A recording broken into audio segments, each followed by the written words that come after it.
স্বর্ণ পেয়ালা মানব সমাজকে উপহার দিয়ে ইহলোক ত্যাগ করতেন।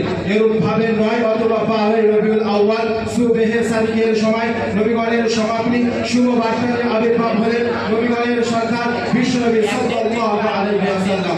নবী মুহাম্মদ সাল্লাল্লাহু আলাইহি ওয়াসাল্লাম এমন এক যুগে আবির্ভাব হলেন যে যুগের মানুষ ছিল সিংহের চাইতে হিংস্র, অজগরের চাইতে বিষাক্ত, শিয়ালের চাইতে ধূর্ত, কুকুরের চাইতে লোভী, শুকুরের চাইতে নিকৃষ্ট, যেখানে বাদল ধরা পায় না। মানুষ বলে মনে করতো না, নারী জাতির ছিল না কোনো মর্যাদা। ফুলের ন্যায় ফুটফুটে নয়নের মণি কলিজার টুকরাকে জীবিত দাপন করতো ভোরের অন্ধকার গর্ভে। সে যুগের কথা স্মরণে পড়লে নয়ন দিয়ে গড়িয়ে পড়ে অস্ত্র চল জান্না ধরা, পাষাণ হৃদয় টুকরে কেঁদে ওঠে পক্ষ পিঞ্জারে হাহাকারের প্লাবন বয়। সে কি অমানসিক অত্যাচার! মোট কথা সর্বপ্রকার পাপ কালিমার কৃষ্ণাকার আচ্ছাদিত হয়েছিল গোটা পৃথিবী। ঠিক সেই সময় অশান্তির বার্তা দূর করতে নিপীড়িত, নির্যাতিত, লাঞ্ছিত, বঞ্চিত, অপমানিত, পদদলিত দুর্বল মানুষের অভিভাবক ও ভ্রান্ত প্রতীকের পথের দিশারি হয়ে